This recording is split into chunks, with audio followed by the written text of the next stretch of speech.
We spent your $24,000 on our secret wedding, my sister smirked. I just smiled, posted the receipts online, and tagged the groom's family. An hour later, I called the bank, froze his loan, and retrieved every dollar. By noon, she was screaming, Dad was crying, and my inbox had 67 messages begging me to fix it. And my sister's new husband. We spent your $24,000 on our secret wedding, my sister smirked. You won't believe this. Sarah's voice broke through the muffled sounds of the crowded living room, her eyes sparkling with a mix of pride and mockery. We spent your $24,000 on our secret wedding. My grip on the coffee mug tightened, the warmth turning into a painful heat against my fingers. But I didn't flinch. Not yet. Oh, don't look at me like that, Adam, she continued, her voice thick with that same childish superiority she'd always wielded like a weapon. You weren't even using that money. Besides, family means sharing, right? Her new husband, Jacob, chuckled beside her, his hand resting possessively on her shoulder, as if protecting his prize. Around us, the room buzzed with laughter, half-heard conversations, and the scent of overcooked casserole. My parents stood by the kitchen door, avoiding my gaze. Dad's eyes found the worn linoleum, and Mom fussed with a napkin, her fingers twisting it into a tortured knot. I mean, we had to do something special, Sarah went on, flipping her perfect hair over her shoulder. You know how it is. Weddings are so expensive these days. And we didn't want to stress anyone out with the details. Didn't want to stress anyone out? I echoed, my voice calm to calm. So you just took the money I saved for my down payment? But even as I spoke, a question gnawed at me. Had I always been this naive? Trusting them without question, believing that family meant protection, not betrayal? Was I too blinded by loyalty to see the truth? Or was I just too afraid to confront it? Oh, come on, she laughed. You always say you're too busy with work to find a house. And what's the point of all that saving if you're just going to sit on it forever? The room grew quieter, curious ears turning towards us, some trying to pretend they weren't listening. Cousin Mark leaned against the wall, sipping his beer with a raised eyebrow. Aunt Lily's laugh trailed off into an awkward silence. Even Jacob's confident smile wavered. I glanced at Dad. You knew. He cleared his throat. Well, Sarah told us, and, you know, she's your sister. She deserved a nice day. And you thought it was fine to just take it? My voice was louder now, and the room had gone almost entirely silent. Mom's lips trembled. Adam, please, let's not make a scene. It's family. We're all family. Oh, I'm not making a scene, Mom. I stood up, placing the mug gently on the side table. Not yet. I turned my gaze back to Sarah. So, a secret wedding, huh? Was it beautiful? Were the photos amazing? Sarah's smirk grew. They were perfect. Worth every penny. Every one of my pennies, you mean? I forced a smile, feeling the sharp edge of rage bubbling beneath the surface. Well, then, I hope you enjoy them. I pulled out my phone, opened my email, and with a few taps, began attaching the PDF files I'd been saving. The receipts, the transaction logs, the transfers, screenshots of Sarah's messages asking for a small loan for an emergency that she swore she'd pay back. Every lie, every manipulated promise. I wrote a short, precise message. Dear Jacob's family, I thought you'd like to see how your son's dream wedding was really paid for. Attached her all the details. Enjoy. Adam. I hit send.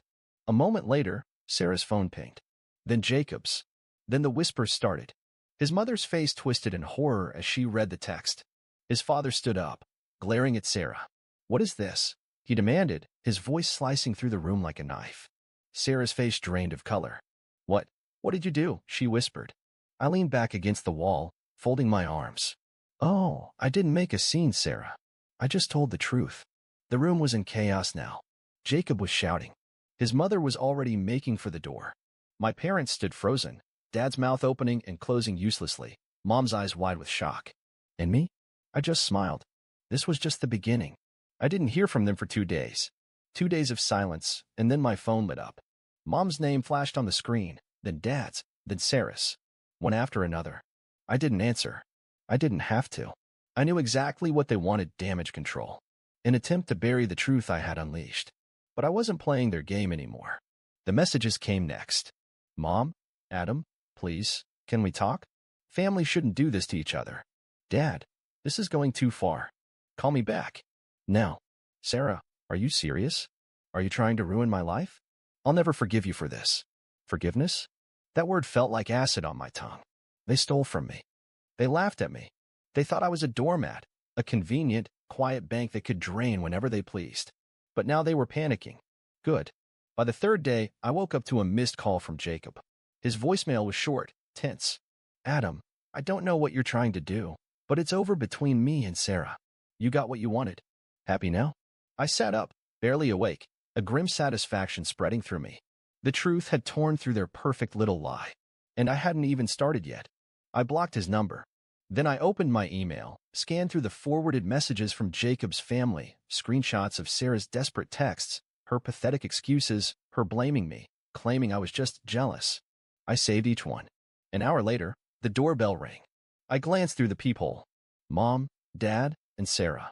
They looked like wreckage, Dad's face red with anger, Mom's eyes swollen from crying, and Sarah, she looked different. Defeated. I opened the door but didn't step aside.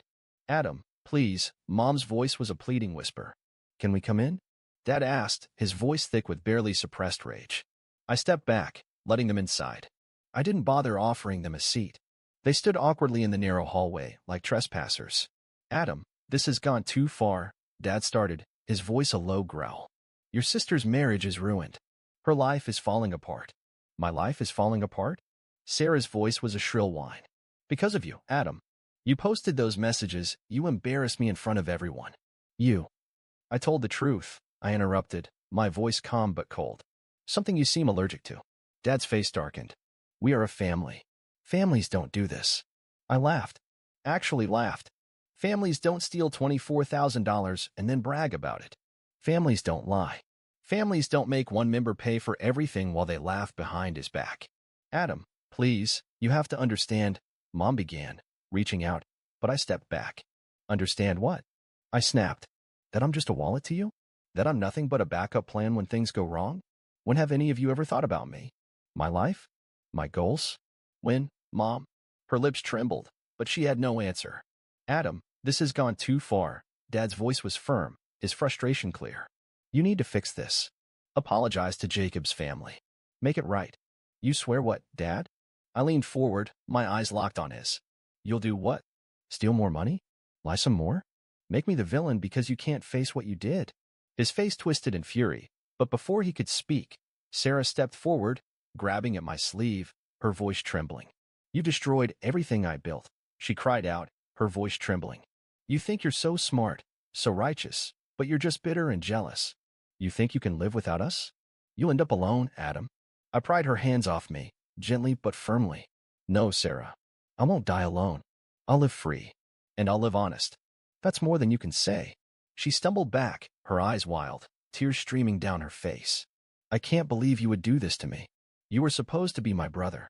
Stop it. Both of you. Mom's voice cracked, her hand shaking. This isn't right. We can't fall apart like this. We aren't falling apart, Mom. I laughed, bitter and sharp. You fell apart years ago. You just didn't notice because you were too busy covering for them. Mom's face crumpled, and she buried it in her hands, sobbing. Dad looked at me, his rage replaced with something darker. Disgust. You think you're so much better, don't you? He spat. A little money and a big mouth. That's all you are. Always the victim, always crying about how we're so unfair. Maybe you should have been grateful instead of a spoiled, arrogant. Get out, I said, my voice like ice. What? Dad's eyes widened. Get out. I stepped forward, the door opened behind them. This is my place. My home. And you aren't welcome here anymore. Adam. Mom's voice was a whisper, a plea. I said, get out. I shouted, and even I was surprised by the fury in my voice. They flinched. Dad's jaw clenched, but he grabbed Sarah's arm, yanking her toward the door. Mom followed, still sobbing, her hand covering her mouth. As they stumbled out, I slammed the door, the echo ringing in the sudden silence. For a moment, I stood there, staring at the door, my chest heaving. Then I walked back to the kitchen, my fingers trembling as I picked up my phone. Screenshots. Messages. Bank transfers. Lies. Every betrayal, every manipulation, every time they'd made me feel like I was nothing but a resource, all of it was here, neatly cataloged. I uploaded them all to a cloud folder. Then I wrote a post, simple and clear. This is what family looks like when you're nothing but a wallet to them. Don't let them rewrite the truth.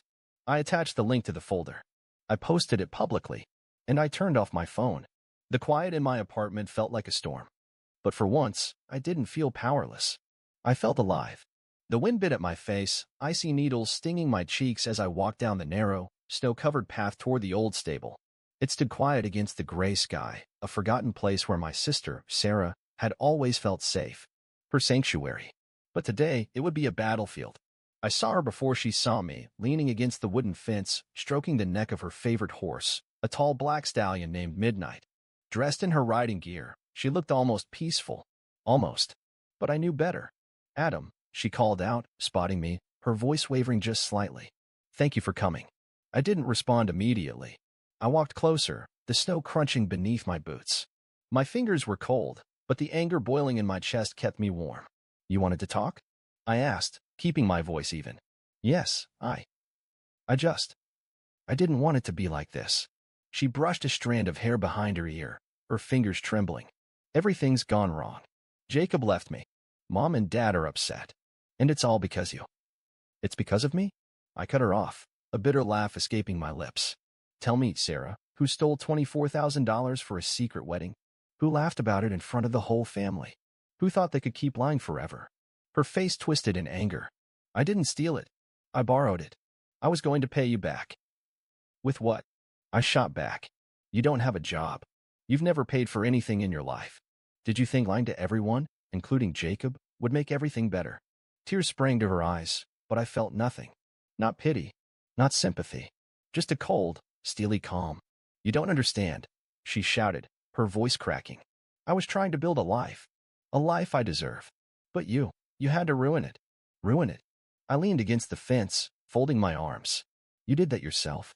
I just told the truth. She stepped closer, her boots sinking into the snow.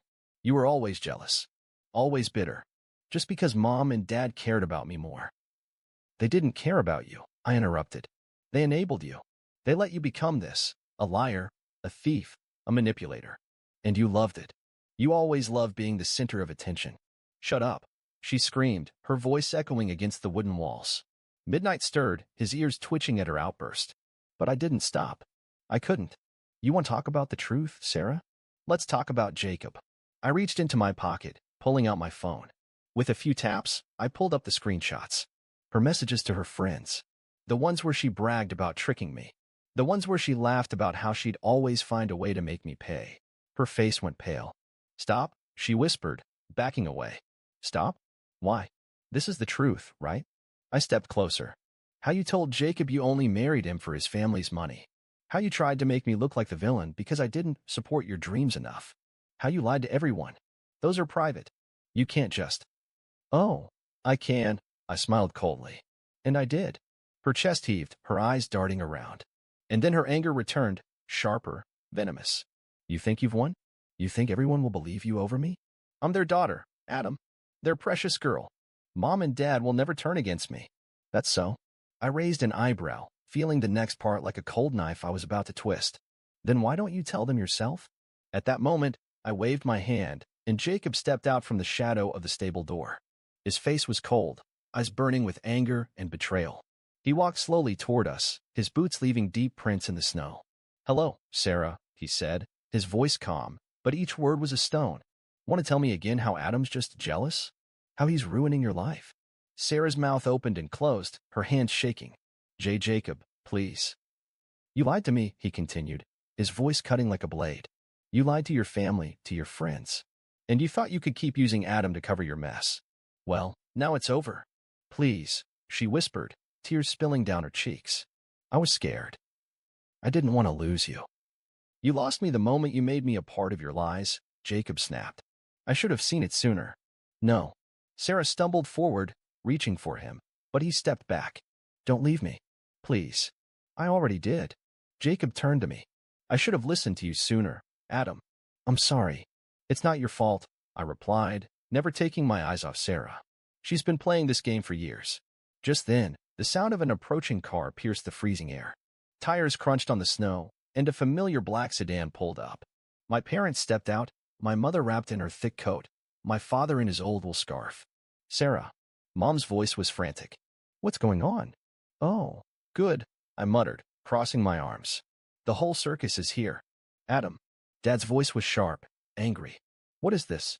What are you doing? What I should have done years ago, I said, pointing at Sarah. Ask her what she did with my $24,000. Adam, stop this. Mom hurried forward, grabbing Sarah, who collapsed into her arms, sobbing.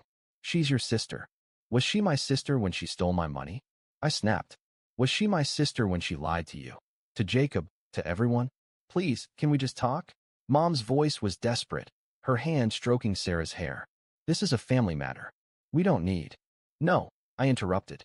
It's not just a family matter. It's a truth matter. And you two need to know the truth. I handed my phone to Dad, letting him see the messages. His eyes scanned them, his face growing pale, then red. Sarah, he whispered, his voice breaking. Daddy, please, she cried, gripping his coat. It's all a misunderstanding. Adam twisted everything. Oh, did I? I leaned forward. Explain how you told your friends you never needed me. Tell him how you planned the secret wedding with my money. Tell him. Dad's hand trembled, and Mom was already sobbing. You lied to us? Dad whispered, his voice cracking. I just... Sarah was choking on her tears, looking at me with raw hatred. This is your fault, Adam. You destroyed me. No, Sarah. I stepped back, feeling the cold wind bite at my face. You destroyed yourself. Jacob turned and walked away without another word. My parents stood frozen, shattered, and Sarah fell to her knees, sobbing, clutching at the snow. I walked away, the icy air feeling almost warm against my skin. I didn't look back. Not this time. I turned off my phone the moment I left the stables. The cold wind slapped against my face, but it was nothing compared to the storm brewing in my chest. I drove home in silence, the crunch of snow beneath my tires the only sound. Back at my apartment, I locked the door and leaned against it, processing everything. Sarah's tears, Dad's anger, Mom's helplessness, all of it replayed in my head. But there was no regret, just a quiet, steely determination. I poured myself a glass of water and opened my laptop. First, I logged into my bank accounts. One by one, I removed every linked access my parents had. No more emergency help, no more temporary loans. They were cut off. Next, I checked the shared phone plan, the one I had been paying for. A few clicks, and they were removed. If they wanted to call me, they could pay for their own phones. Then, I posted a short message on social media. Family is a choice. I made mine. The notifications exploded. Messages from relatives, some supportive, others confused. A few tried to guilt-trip me. I ignored them all. But one message caught my eye. Jacob, I saw your post. You were right about everything. Thank you for opening my eyes. For the first time in a long while, I didn't feel alone. The next morning, I woke up to a flood of messages. Mom, Dad, and Sarah had all posted on social media, twisting the story. Sarah was claiming I was the one who ruined her life, saying I was jealous and vindictive. Dad went on about how families should forgive, while Mom just begged for understanding. I didn't respond. I didn't defend myself. I didn't even share the screenshots or recordings, not yet. But then I got an email from an extended relative I barely knew. Adam, they're saying you stole from them. They're planning to sue you. A cold chill ran down my spine. They were trying to flip the narrative, making me the villain. I almost laughed at the absurdity. They had no idea what I still had. The proof, the receipts, the voice messages. They thought they could manipulate the narrative like always. I opened my laptop and went through my saved files, screenshots of Sarah's texts, Dad's manipulative messages, and Mom's guilt trips. I knew it was time to set the record straight. I crafted a new post. Lies don't age well. I attached a single screenshot, Sarah bragging to a friend about how she tricked me into paying for the wedding. I let it speak for itself. The explosion was instant. Comments, messages, shares. People who had believed Sarah were now questioning her. Some apologized to me. Others demanded answers from her. Even her closest friends started to distance themselves. Then, a text from Mom. Please, Adam, don't do this. You're tearing the family apart. Dad sent a voicemail. You've made your choice. We'll do things without you. I just smiled. They couldn't manipulate me anymore. I spent the rest of the week focusing on work, reconnecting with friends, and allowing myself to feel the weight lifting from my shoulders. But one night, there was a knock on my door. It was Jacob, holding a six-pack of beer. Can I come in? He asked. I nodded. We sat down, and he took a long swig before speaking. I left her, he said, his voice heavy. After you exposed everything. I couldn't stay. I wasn't surprised. You did the right thing. He looked at me with a tired smile. You too. As we sat there, I realized that I didn't need my family's approval anymore. I didn't need to be the one constantly giving while they took. I had made my choice. The next morning, I checked my phone. More messages from Sarah, apologies mixed with accusations. I didn't read them. I just deleted everything and blocked her number. I wasn't going back. A few days later, I heard from some extended family members. They said my parents were still trying to convince people I was the problem, but no one was buying it anymore. Truth has a way of sticking, no matter how many lies you pile on top. For once, I felt at peace. The chaos that had been my life for so long had finally calmed, and I could breathe. I wasn't responsible for them anymore. I was finally free.